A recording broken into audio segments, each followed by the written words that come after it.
Praise the lord. యేసుక్రీస్తు ప్రభువారి ప్రశస్తమైన నామములో మీకు శుభాలు వందనాలు తెలియజేసుకుంటూ ఉన్నాను. ప్రియ సహోదరి సహోదరులారా, మనము యేసుక్రీస్తు పునరుద్ధానాన్ని గురించి మనము ధ్యానించుకుంటూ ఉన్నాము. క్రైస్తవ్యానికి పునాది పునరుద్ధానమే అనే విషయాన్ని గురించి మనము అనేక సంగతులను ధ్యానించుకుంటూ వస్తూ ఉన్నాం.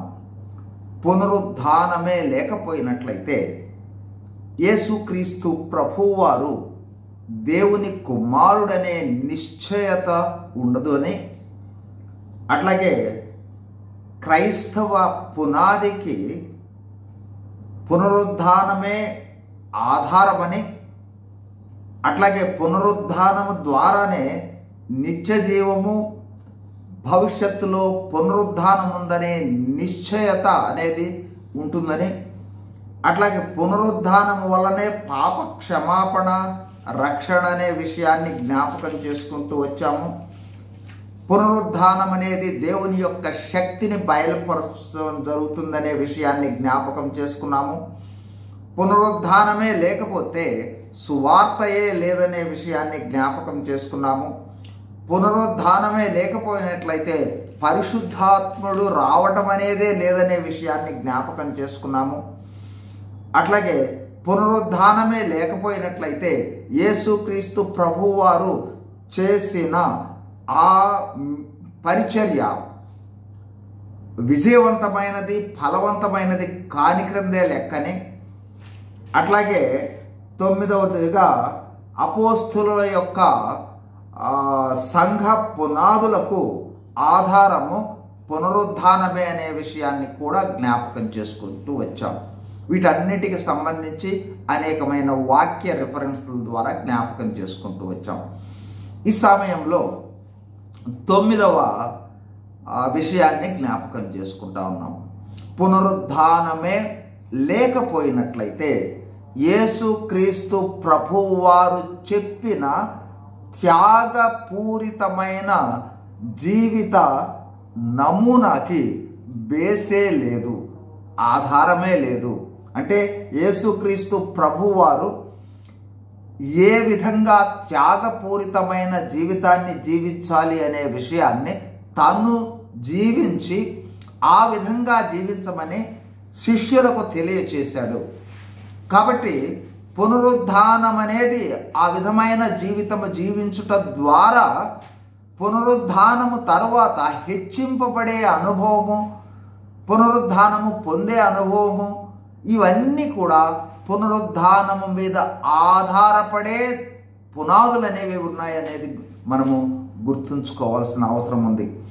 ఈ సమయంలో ఆ త్యాగపూరితమైన జీవిత నమూనాకి పునరుద్ధానమే ఆధారము అనే విషయాన్ని ఈ సమయంలో జ్ఞాపకం చేసుకోబోతా ఉన్నాం.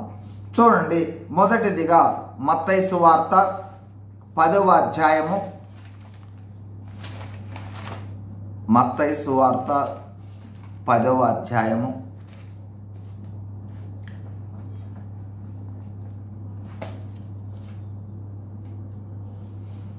38-39 వచనాలు. 38-39 వచనాలు.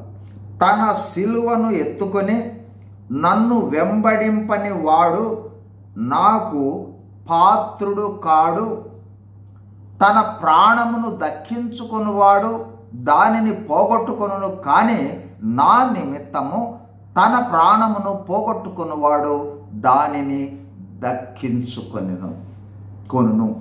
అంటే ఈ వాక్యాన్ని ఒక్కసారి మనం గమనించినట్లయితే ఎంతగా మనము ఈ లోకంలో విశ్వాస జీవితంలో త్యాగం చేయాల్సి ఉంటుంది అన్నట్లయితే తన సిలువను ఎత్తుకొని, అంటే శ్రమలను సహిస్తూ జీవించాలి. అంతేకాదు, సిలువ అనేది మరణానికి కూడా సూచిక. అంటే అనేక రీతులుగా స్వార్థానికి, ఇతర వివిధ రకాలైన వాటికి మనము మరణిస్తూ యేసుక్రీస్తు ప్రభువును వెంబడించాలనే విషయాన్ని, అదేవిధంగా తన ప్రాణాన్ని సహితము పోగొట్టుకుంటే కానీ తన ప్రాణాన్ని దక్కించుకోలేడని చెప్తున్నా. అంటే ప్రాణము సహితము త్యాగము చేయాలి అనే విషయాన్ని యేసుక్రీస్తు ప్రభువారు తన శిష్యులుగా బోధించాడు. అట్లాగే నీకు నాకు మనందరికీ కూడా ఈ బోధ వర్తిస్తుంది. ఆ విధమైన బోధ మనము పాటించాలి అన్నట్లయితే దానికి ఆధారము పునరుద్ధానము. పునరుద్ధానమే లేకపోయినట్లయితే త్యాగ సహితమైన జీవితాన్ని జీవించటానికి అవకాశమే లేదు. ఎందుకంటే యేసుక్రీస్తు ప్రభువారు ఈ త్యాగ సహితమైన జీవితము ద్వారా జీవించు వారికి ఉన్న వివిధ రకాలైన ఆధిక్యతలను, ఘనతలను, అనేక విషయాలను బోధిస్తూ వచ్చారు. అట్లాగే చూడండి, మరొక విషయాన్ని జ్ఞాపకం చేసుకుందాం. మత్తయి సువార్త 16వ అధ్యాయము, మత్తయి సువార్త 16వ అధ్యాయము 24 నుండి 28 వరకు. అప్పుడు యేసు తన శిష్యులను చూచి, ఎవడైనాను నన్ను వెంబడింపగోరిన ఎడల తన్ను తాను ఉపేక్షించుకొని తన సిలువను ఎత్తుకొని నన్ను వెంబడింపవలెను. తన ప్రాణమును రక్షించుకొనగోరువాడు దానిని పోగొట్టుకొనును. నా నిమిత్తము తన ప్రాణమును పోగొట్టుకునివాడు దానిని దక్కించుకొనును. ఒక మనుషుడు లోకమంతయు సంపాదించుకొని తన ప్రాణమును పోగొట్టుకుంటే అతనికి ఏమి ప్రయోజనము? ఒక మనుషుడు తన ప్రాణమునకు ప్రతిగా ఏమి ఇవ్వగలడు? ఇక్కడ చూడండి, మనుష్య కుమారుడు తన తండ్రి మహిమ గలవాడై తన దూతలతో కూడా రాబోచున్నాడు. అప్పుడు ఆయన ఎవని క్రియల చొప్పున వానికి ఫలితమిస్తాడు. కాబట్టి ఎవరి క్రియల చొప్పున వానికి ఫలము ఇవ్వటం అనేది జరుగుతుంది. అందుకోసము సాక్రిఫిషియల్ లైఫ్. కాబట్టి చూడండి, అంటే క్రైస్తవ జీవితం అనేది త్యాగ సహితమైన జీవితము. ఆ విధంగా జీవించుట ద్వారా మనము పొందబోయే ఆ ఆధిక్యతలు నిశ్చయము అనే విషయము పునరుద్ధానం అనేది తెలియజేస్తుంది. పునరుద్ధానం అయ్యాడు కాబట్టి యేసుక్రీస్తు ప్రభువారు మళ్ళీ తిరిగి రాబోతూ ఉన్నాడనే విషయాన్ని కూడా ఈ విషయం మనకు జ్ఞాపకం చేయిస్తుంది జరుగుతుంది. అట్లాగే చూడండి, 20వ అధ్యాయము 26 నుండి 28 వచనాలు. 20వ అధ్యాయము 26 నుండి 28. మీలో అలా ఉండకూడదు. మీలో ఎవడైనను గొప్పవాడై ఉండగోరునో వాడు మీ పరిచారకుడై ఉండవలెను. మీలో ఎవడు ముఖ్యుడై ఉండగోరునో వాడు మీ దాసుడై ఉండవలెను. అలాగే మనుష్య కుమారుడు పరిచారము చేయించుకున్నట్టుకు రాలేదు, కానీ పరిచారము చేయుటకును అనేకులకు ప్రతిగా విమోచన క్రయధనముగా తన ప్రాణమును అర్పించుటకు, తన ప్రాణమును ఇచ్చుటకు వచ్చునని చెప్పాను. కాబట్టి ఈ మాటలు ఒక్కసారి గమనించండి. యేసుక్రీస్తు ప్రభువు ఈ లోకంలోనికి వచ్చిందే తన ప్రాణాన్ని త్యాగం చేయటానికి. ఆ ప్రాణాన్ని త్యాగము చేయుట ఫలితంగా ఆయన హెచ్చించిన విషయాన్ని తర్వాత వచనాల్లో చూద్దాము. అయితే అదే విధంగా ఇక్కడ చెప్తూ ఉన్నాడు, చూడండి, మీలో ఎవరైనా సరే గొప్పవారై ఉండగోరితే మీరు పరిచారకులు అవ్వాలి. సాక్రిఫిషియల్ లైఫ్ త్యజించాలి. మనకున్న ఆధిక్యతలు త్యజించాల్సిందే. అట్లాగే చూడండి, మీలో ఎవడైనా ముఖ్యుడై ఉండగోరితే వాడు మీ దాసుడై ఉండవలసిందే. దీనత్వంలోనికి వెళ్ళాలి, దాసత్వంలోనికి వెళ్ళాలి. ఆ విధమైన క్రైస్తవ జీవితం జీవించాలని యేసు ప్రభువు వారు బోధించటం జరిగింది. ఆ విధంగా జీవించటానికి ఆధారము పునరుద్ధానము. ఆయన పునరుద్ధానమే లేకపోయినట్లయితే ఆ విధంగా జీవించాల్సిన అవసరత కూడా ఉండేది కాదు. అట్లాగే చూడండి, 23వ అధ్యాయము 12వ వచనం. తన్ను తాను హెచ్చించుకునివాడు తగ్గించబడును, తన్ను తాను తగ్గించుకునివాడు హెచ్చింపబడును. అంటే మనకున్న ఆధిక్యతలన్నింటినీ కూడా వదిలివేసి తగ్గించుకోవాలి. అప్పుడు మనం హెచ్చించబడతాం. ఒకవేళ ఈ ఆధిక్యతలను బట్టి మనం హెచ్చించుకున్నట్లయితే తగ్గించబడటం జరుగుతుంది. కాబట్టి తగ్గించుకొనుట ద్వారా, త్యాగం చేయుట ద్వారా హెచ్చింపబడటం జరుగుతుంది అనే విషయాన్ని వాక్యం మనకు తెలియజేస్తుంది. ఇదే విషయాన్ని పౌలు భక్తుడు కూడా ఎంతో తేటగా చెప్పడం జరుగుతుంది. రోమీయులకు రాసిన పత్రికల్లోనూ ఫిలిప్పీలకు రాసిన పత్రికలను అదే అనుభవాన్ని పౌలు భక్తుడు కూడా తెలియచేస్తూ వచ్చాడు. చూడండి, రోమీయులకు రాసిన పత్రిక 6వ అధ్యాయం కొన్ని మాటలు చదువుతాను. 1 నుండి 11 దాకా ఉన్నాయి. అయితే 2-3 మాటలే చదువుతాను. చూడండి, 3వ వచనం చదువుతున్నాను. క్రీస్తు యేసులోనికి బాప్తిస్మము పొందిన మనమందరము ఆయన మరణములోనికి బాప్తిస్మము పొందితిమని మీరు ఎరుగరా? కాబట్టి తండ్రి మహిమ వలన క్రీస్తు మృతులలో నుండి ఎలాగూ లేపబడనో అలాగే మనమును నూతన జీవం పొందిన వారమై నడుచుకున్నట్లు మనము బాప్తిస్మము వలన మరణములో పాలు పొందుటకై ఆయనతో కూడా పాతి పెట్టబడితిమి. అంటే బాప్తిస్మం అనుభవంలోనికి వచ్చాము అంటే మనము మరణించిన అనుభవంలోనికి వచ్చాము అనే విషయాన్ని గ్రహించాలి. శరీర సంబంధంగా మరణించి క్రీస్తులో జీవిస్తూ ఉన్నామనే విషయాన్ని. అట్లాగే చూడండి 5వ వచనం. మరియు ఆయన మరణం యొక్క సాదృశ్యమందు ఆయనతో ఐక్యము గలవారమైన ఎడల ఆయన పునరుద్ధానం యొక్క సాదృశ్యమందు ఆయనతో ఐక్యము గలవారమై ఉందుము. ఆయన వలె మనము మరణించిన వారమైతే ఆయన వలె పునరుద్ధాన ఐక్యతలో ఉంటామనే విషయాన్ని జ్ఞాపకం చేస్తూ ఉన్నాడు. అట్లాగే 6వ వచనం. ఏమనగా మనం ఇంకను పాపమునకు దాసులము కాకుండానట్లు పాప శరీరము నిరర్ధకమగునట్లు మన ప్రాచీన స్వభావము ఆయనతో కూడా సిలువ వేయబడినని ఎరుగుదుము. కాబట్టి ఆ సిలువ అనుభవం ఏంటంటే మన ప్రాచీన స్వభావం అంతా కూడా ఆ సిలువకు కొట్టివేయబడాలి. నూతన పురుషుడు, నూతన సృష్టి, నూతన జన్మ అనుభవం అనేది కొనసాగాలి అన్నట్లయితే పాతదంతా కూడా త్యజించాల్సిందే. అట్లాగే చూడండి 10వ వచనం. ఏలయనగా ఆయన చనిపోవడు చూడగా పాపము విషయమై ఒక్కమారే చనిపోయాను కానీ ఆయన జీవించుట చూడగా దేవుని విషయమై జీవించుచున్నాడు. అటువలే మీరును పాప విషయమై మృతులుగాను దేవుని విషయమై క్రీస్తు యేసునందు సజీవులుగాను మిమ్మల్ని మీరే ఎంచుకొనుడి.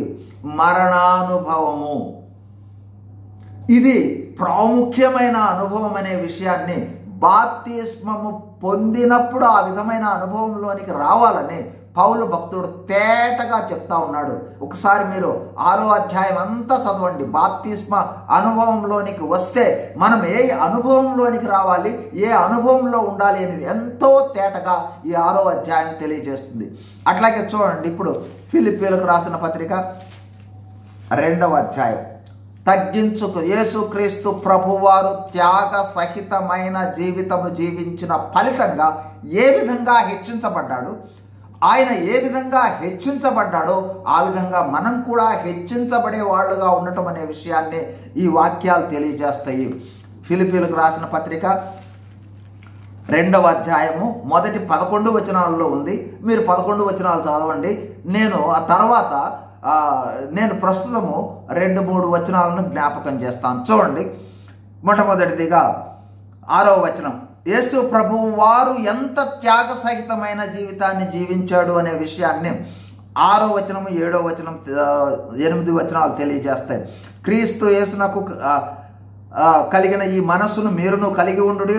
ఆయన దేవుని స్వరూపము గలవాడై ఉండి దేవునితో సమానంగా ఉండుట విడిచిపెట్టకూడదని భాగ్యమని ఎంచుకొనలేదు. కానీ అంటే దేవునితో సమానముగా ఉండుట త్యజించాడు, త్యాగం చేశాడు. మనుషుల పోలికగా పుట్టి అంటే దైవత్వాన్ని త్యాగం చేశాడు. దాసుని స్వరూపము ధరించుకొని తన యొక్క ఆధిక్యతలన్నింటినీ కూడా త్యాగం చేశాడు. తను తానే రిక్తునిగా చేసుకుని సృష్టి యావత్తుకు సృష్టికర్త అయిన దేవుడు చిల్లిగవ్వ లేని వాడిగా ఖాళీ చేయబడ్డాడు. మరియు ఆకారమందు మనుషునిగా కనపడి దేవుడు మనుషునిగా వచ్చినందుగా త్యాగం చేశాడు. మరణము పొందినంతగా మరణం అనేది ఆయన వశంలో ఉన్న ఆ మరణానికి ఈయన ఆ మరణానికి అప్పగించుకున్నాడు. అది కూడా ఎలాంటి మరణానికి అంటే అనగా సిలువ మరణం పొందినంతగా విధేయత అంతగా తగ్గించుకున్నాడు. కాబట్టి అంతగా తగ్గించుకోవటం చేత యేసుక్రీస్తు ప్రభువారు ఎంతగా హెచ్చించాడు అనేది తర్వాత వచనాల్లో చూస్తాం. చూడండి 9వ వచనం. అందుచేతను పరలోకమందున్న వారిలో కానీ, భూమి మీద ఉన్న వారిలో కానీ, భూమి క్రింద ఉన్న వారిలో కానీ ప్రతి వాని మోకాలు యేసునామమున వంగునట్లును, ప్రతి వాని నాలుకయు తండ్రి అయిన దేవుని మహిమార్థమై యేసుక్రీస్తు ప్రభు అని ఒప్పుకొనున్నట్లును దేవుడు ఆయనను అధికంగా హెచ్చించి ప్రతి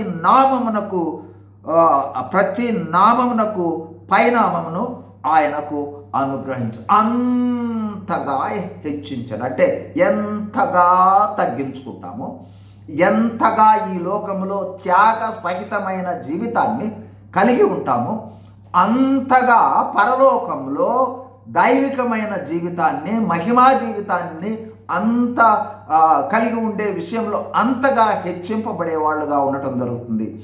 అది జరుగుతుంది అనే విషయాన్ని మనకు ఈ పునరుద్ధానం అనేది నిశ్చయతనిస్తుంది. అందుకోసమే ఒక మాట మీకు గమనంలోనికి తీసుకుని వచ్చి 2-3 విషయాలు జ్ఞాపకం చేసి ముగించేస్తాను. చూడండి, అందుకోసమే ఫిలిప్పీలకు రాసిన పత్రిక క్షమించండి 1 కొరింథీయులకు రాసిన పత్రిక 15వ అధ్యాయంలో 19వ వచనము, ఈ జీవిత కాలము మట్టుకే మనము క్రీస్తునందు నిరీక్షించ వారమైన ఎడల మనుషులందరికంటే దౌర్భాగ్యులయుందుము. ఈ మాటను ఒకసారి గమనించి, ఇంత త్యాగ సహితమైన జీవితాన్ని జీవించుట కేవలం ఈ లోకము వరకే అనుకున్నట్లయితే మనకన్నా దౌర్భాగ్యులు లేరు. అయితే మన నిరీక్షణ ఆయన పునరుత్థానుడయ్యాడు, ఆయన హెచ్చించబడ్డాడు, అన్ని నామముల కన్నా పైనామము పొందుకున్నాడు. అదేవిధంగా ఈ లోకంలో అన్నింటినీ కూడా మనము త్యాగం చేసినట్లయితే, త్యాగ సహితమైన జీవితాన్ని జీవిస్తే ఆయన వలె హెచ్చించబడే అనుభవంలో, ఆ హెచ్చింపు నిరంతరము ఉండే అనుభవంలో ఉండటం జరుగుతుంది అనే విషయానికి నిర్ధారణ పునరుద్ధానమే. చూడండి, ఈ సమయంలో క్లుప్తంగా 3-4 విషయాలను జ్ఞాపకం చేసి ముగిస్తాను. ఎవరైతే ఈ విధమైన సాక్రిఫిషియల్ లైఫ్ జీవించే వాళ్ళుగా ఉండటం జరుగుతుందో వాళ్లకు ఉండే స్వాభావికంగా ఎట్లా ఉంటారు అంటే, మొట్టమొదటిదిగా స్వార్థ జీవితాన్ని విడిచిపెడతారు. స్వార్థాన్ని విడిచిపెడతారు అంటే తన కోసం కాదు జీవించేది, దేవుని కోసము లేదా ఇతరుల కోసం. ఈ అనుభవంలో స్వార్థాన్ని మొదట విడిచిపెడతారు. రెండవది, క్రీస్తు ప్రభు వలె త్యాగ సహితమైన జీవితాన్ని జీవిస్తారు. ఆయన అన్నీ వదిలేశాడు. ఆయన లోకంలోనికి వచ్చిందే మన కోసం, ఆయన కోసం కాదు. అలానే క్రీస్తును పోలి జీవిస్తారు. అట్లాగే మూడవదిగా, తన కోసం కాకుండా ఇతరుల కొరకు, ఇతరుల రక్షణ కొరకు, ఇతరుల శ్రేయస్సు కొరకు జీవించే వాళ్ళుగా ఉంటారు. అట్లాగే నాలుగవదిగా, ప్రతిరోజు స్వార్థమునకు బదులు దైవ ప్రేమ చూపించటము, దేవుని సేవకై జీవించటము, దీనత్వము కలిగి ఉండటం జరుగుతుంది. ఇది ఏదో ఒకసారి కాదు, ప్రతి దినము ఆ విధమైన అనుభవం. ప్రతిరోజు స్వార్థాన్ని వదిలిపెట్టాలి, స్వార్థానికి బదులుగా దేవుని ప్రేమ, దేవుని వలె యేసు ప్రభు వలె జీవించటం, అట్లాగే యేసు ప్రభువుని దేవునిని సేవించటం, అట్లాగే దీనులమై ఉండటం. అట్లాగే ఐదవదిగా, దేవుని కొరకై ఎంతగా త్యాగ సహితమైన జీవితాన్ని మనము కలిగి ఉంటామో అంతగా ఆత్మ సంబంధమైన ఆరాధన చేస్తూ ఉన్నామనే విషయాన్ని కూడా గ్రహించాలి. ఇక్కడ ఆత్మ సంబంధమైన ఆరాధన అంటే దేవుని కొరకై త్యాగ సహితమైన జీవితాన్ని జీవించడం. అట్లాగే ఆరవదిగా, స్వచిత్తాన్ని, సొంత చిత్తాన్ని వదిలివేసేసి లేదా చంపివేసేసి ఆ ప్లేస్లో దేవుని చిత్త ప్రకారము, పరిశుద్ధాత్మ నడిపింపు ప్రకారము, యేసుక్రీస్తు ప్రభువు యొక్క నడిపింపు ప్రకారము జీవించే వాళ్ళుగా ఉండటం జరుగుతుంది. అట్లాగే చివరిగా, ప్రతి దినము తన సిలువనెత్తుకొని శ్రమలను సహించి మరణానుభవంతో వీటన్నింటినీ కూడా ఎట్లా మనము జీవిస్తాము అంటే, ఈ సాక్రిఫిషియల్ లైఫ్ జీవించే వాళ్ళు వీటన్నింటినీ కూడా ఇష్ట ఇష్టపూర్వకంగా చేస్తూ జీవించే వాళ్ళుగా ఉండటం జరుగుతుంది. అలాంటి వాళ్ళు దేవుని శిష్యులుగా ఉంటారు, హెచ్చించబడతారు, ఉన్నతత్వంలో ఉండటం జరుగుతుంది. యేసు ప్రభు చెప్పిన విధంగా ఎవరు తగ్గించుకుంటారో వాళ్ళు హెచ్చించబడతారనే ఆ అనుభవంలోనికి రావడానికి పునరుద్ధానమే ఆధారం అనే విషయాన్ని జ్ఞాపకం చేసుకున్నాము. నెక్స్ట్ వీడియోలో మరొక విషయాన్ని జ్ఞాపకం చేస్తున్నాం. ప్రార్థన చేస్తాం. పరిశుద్ధమైన మా ప్రియ పరలోకపు తండ్రి, దేవా, ఇప్పటి వరకు మాతో మాట్లాడిన మాటలన్నింటిని బట్టి మీకు స్తోత్రాలు, వందనాలు. త్యాగ సహితమైన జీవితాన్ని జీవించి ఆ విధంగా జీవించమని మీరు మాకు బోధించిన దానిని బట్టి ఆ విధమైన జీవితాన్ని జీవించడం ద్వారా దేవా మీ సన్నిధిలో మేము హెచ్చించబడే వాళ్ళుగా ఉంటామనే విషయాన్ని గురించి బోధించడానికి మీరు చేసిన సహాయాన్ని బట్టి స్తోత్రాలు. ఆ విధమైన నిశ్చయతకు పునరుద్ధానమే ఆధారం అనే విషయాన్ని జ్ఞాపకం చేసుకున్నాం. చేరువచ్చిన ప్రతి ఒక్కరిని కూడా దీవించి ఆశీర్వదించు. యేసు ప్రభు వారి నామములో వందనములు చెల్లిస్తూ వేడుకొంచున్నాము తండ్రి. Amen. Praise the Lord. God bless.